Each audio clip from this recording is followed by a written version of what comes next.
नमस्कार साथियों, हमारे इस नए वीडियो में आपका स्वागत है। आज हम पढ़ेंगे राजस्थान के लोक देवता। लोक देवता किसको बोलते हैं? ऐसे लोग जो गायों और लोगों की रक्षा के लिए जो जीवन में अच्छा काम के बदौलत जो लोग पूजे जाते हैं उन्हें ही लोक देवता कहा जाता है। जिन्होंने लोगों के बीच में रहकर जाति पाति भेदभाव और लोगों की जो जीव हत्या थी उसको रोकने के लिए जो समाज में अच्छे कार्य के बदौलत जो लोग पूजे जाते हैं उनको लोक देवता कहा जाता है। और राजस्थान में पंचपीरों को प्रसिद्ध लोक देवता है पंचपीर, जिन्हें पंचपीर के नाम से जाना जाता है। पंचपीरों में एक दोहा भी प्रचलित है, पाबू हड़बू राम दे मांगलिया जी मेहा, पांचों पीर पधार जियो गोगा जी गेहा। अर्थात पाबू जी है, हड़बू जी है, रामदेव जी है, मांगलिया जी मेहा जी मांगलिया है और गोगा जी, ये राजस्थान के 5 पीर है। पीर किस किस को बोलते हैं? जो हिंदू और मुस्लिम दोनों धर्मों में पूजे जाते हैं, इनको पीर कहा जाता है। अर्थात किसी एक विशेष धर्म में न पूजे जाकर कई धर्मों के लोग पूजे, उनको पीर कहा जाता है। हिंदू भी पूजा करते हैं और मुस्लिम समाज मुस्लिम धर्म के लोग भी पूजा करते हैं, उन्हें पीर कहा जाता है। आज हम इन 5 पीरों में पढ़ेंगे पाबूजी राठौड़ के बारे में। पाबूजी राठौड़ के बारे में एक छोटी सी कहानी है कि पाबूजी राठौड़ है वो सबसे पहले पुराने समय में गायों को सबसे ज़्यादा धन माना जाता था। वो पहले पैसों की जितनी इज्जत नहीं होती थी उससे कई गुना ज़्यादा धन की इज्जत हुआ करती थी।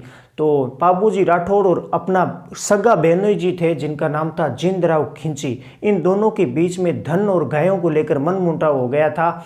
और जब पाबूजी राठौड़ है वो अपनी शादी करने के लिए जब सूरजमल सोडा की पुत्री उमरकोट के सूरजमल सोडा की पुत्री सुप्यार दे के लिए अपनी शादी में जा रहे थे, मतलब पाबूजी राठौड़ विवाह करने के लिए जा रहे तो देवल नामक चारणी थी, उसे घोड़ी मांगी थी कि देवल चारणी आपकी घोड़ी है वो अति सुंदर है, मेरी शादी होने जा रही है तो मैं आपकी घोड़ी पर चढ़ के जाऊंगा। तो देवल चारणी ने एक वचन दिया था कि अगर मेरी घोड़ी आपको ले जानी है तो आपको मेरा वचन निभाना पड़ेगा, क्योंकि मेरी बहुत ज़्यादा गायें हैं और गायों को वह डकैत है डाकू लोग लूट कर ले जाते हैं। तो पाबूजी राठौड़ ने उस समय उस देवल चारणी को वचन दिया था कि आप है वो आपकी घोड़ी दीजिए, अगर मैं फेरे खाते हुए बीच में भी फेरे खा रहा हूँ और आपके ऊपर गायों कोई चोर ले गया, आपके ऊपर कोई भी संकट आया तो मैं फेरे खाते हुए बीच में आऊँगा और आपकी गायों की रक्षा करूँगा। और पाबूजी राठौड़ है वो अपनी शादी में चले जाते हैं। सूरजमल सोडा की पुत्री थी सुप्यार दे के साथ पाबूजी राठौड़ की शादी हुई थी और कहा जाता है कि इन्होंने पाबूजी राठौड़ ने 3.5 फेरे खाए थे। और जो जिंदराव खिंची पाबूजी राठौड़ का बहनोई था, इसने है वो सारी गायें देवल चारणी की लूट कर ले गया। और जो देवल चारणी है वो रोती भागती हुई बिलखती हुई इन पाबूजी राठौड़ के पास पहुंची और कहा कि मेरी गायें हैं वो डाकू चोर कर ले गए और आपने वचन दिया था तो आप मेरी जो गायें हैं वो बचा कर लाए।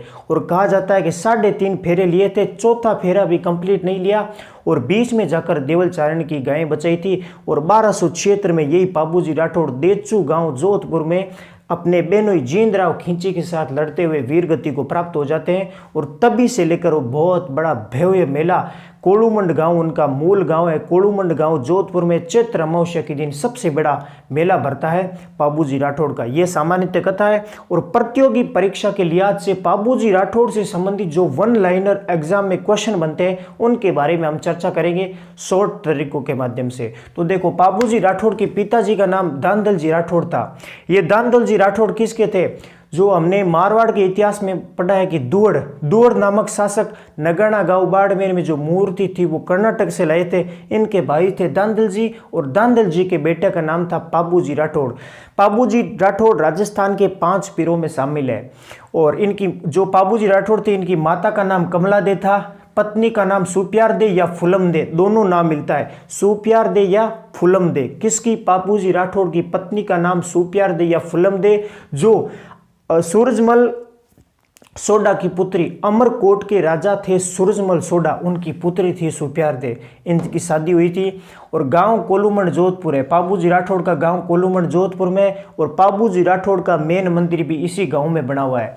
राठौड़ के मूल पुरुष रावसिया के वंशज थे, क्योंकि ये राठौड़ वंश से आते थे।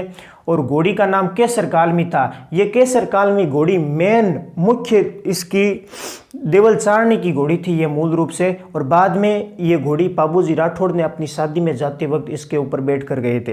बहनोई का नाम जींदराव खिंची था। इसी के साथ बहनोई के साथ लड़ते हुए 1276 में देचू गांव जोधपुर में पाबूजी राठौड़ वीर गति को प्राप्त हुए थे। और प्लेग रक्षक या गो रक्षक देवता कहा जाता पाबूजी राठौड़ को। अगर पूछ ले प्लेग रक्षक या गो रक्षक देवता किन्हें कहा जाता है तो वो है पाबूजी राठौड़। रायका या रेबारी जाति के आराध्य देव है कौन से? पाबूजी राठौड़। क्योंकि रायका जाति के लोग ही आज ऊंट बहुत ज्यादा मात्रा में पालते हैं राजस्थान के पश्चिमी जिलों में, और अधिकतर पश्चिमी गुजरात और यहाँ के एरिया में रायका जाति के लोग ऊंट सबसे ज्यादा पालते हैं। और ऊंट और प्लेग रक्षक के देवता भी पाबूजी राठौड़ माने जाते हैं, और रायका जाति के आराध्य देव भी है। और राजस्थान में सबसे पहले ऊंट लाने का श्रेय पाबूजी राठौड़ को दिया जाता है, अर्थात राजस्थान में सबसे पहले जिसने ऊंट लाया था वो पाबूजी राठौड़ ही थे। और लक्ष्मण के अवतार माना जाता है पाबूजी राठौड़ को। लक्ष्मण, राम लक्ष्मण भरत शत्रुघ्न में से लक्ष्मण के अवतार माना जाता है पाबूजी राठौड़ को। और केसर कालमी घोड़ी और इनके जो चिन्ह होते हैं, केसर कालमी घोड़ी और बाईं ओर झुकी हुई पाग अर्थात पगड़ी इनके मुख्य चिन्ह है। इसके अलावा इनका मुख्य चिन्ह भाला भी है। आगे हम पढ़ते हैं पाबूजी राठौड़। 1276 में, ये डेट आपको याद रहे, 1276 में देवल चारणी की गाय छुड़ाने हेतु बहनोई जायल के जींदराव खिंची है वो पाबूजी राठौड़ की सगी बहन के बहनोई जी थे। इनके साथ लड़े थे कब? 1276 में। लड़ते हुए वीर गति को प्राप्त हुए थे देचू गांव जोधपुर में। और पाबूजी राठौड़ का जो मेन मंदिर है वो कोलूमंड गांव जोधपुर में है। और पाबूजी राठौड़ का जो मेला भरता है वो चैत्र मास की अमावस्या का बहुत बड़ा भव्य मेला भरता है इनका। और पाबूजी की फड़ या पड़ का वचन जब रेबारी या रायका जाति के लोग करते हैं तो माठ वाद्य यंत्र का प्रयोग करते हैं। देखो, जो पड़ होती है वो कपड़े की बनी होती है जिसमें किसी भी लोक देवता की जीवनी का वर्णन होता है।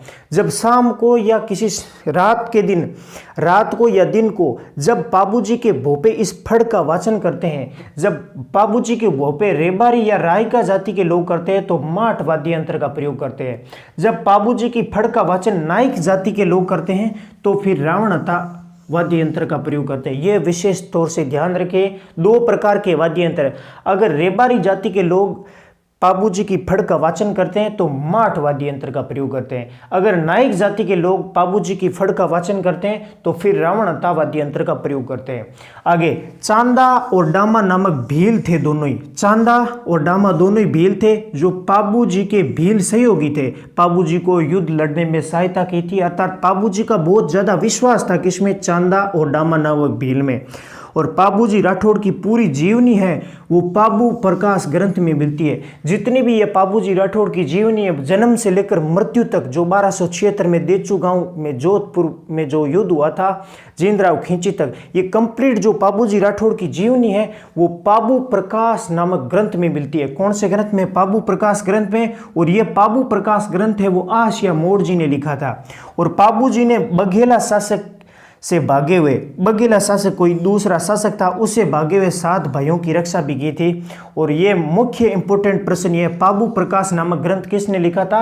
आसिया मोड़ जी ने, जिसमें राठौड़ वंश के प्रमुख लोक देवता और राजस्थान के पंचमेरों में शामिल पाबूजी राठौड़ की जीवनी का वृतांत मिलता है। इसी के साथ इस वीडियो के साथ नमस्कार। अगर आपको ये वीडियो पसंद आता है तो लाइक, शेयर और सब्सक्राइब जरूर करें। जय पाबू राठौड़, जय हिंद।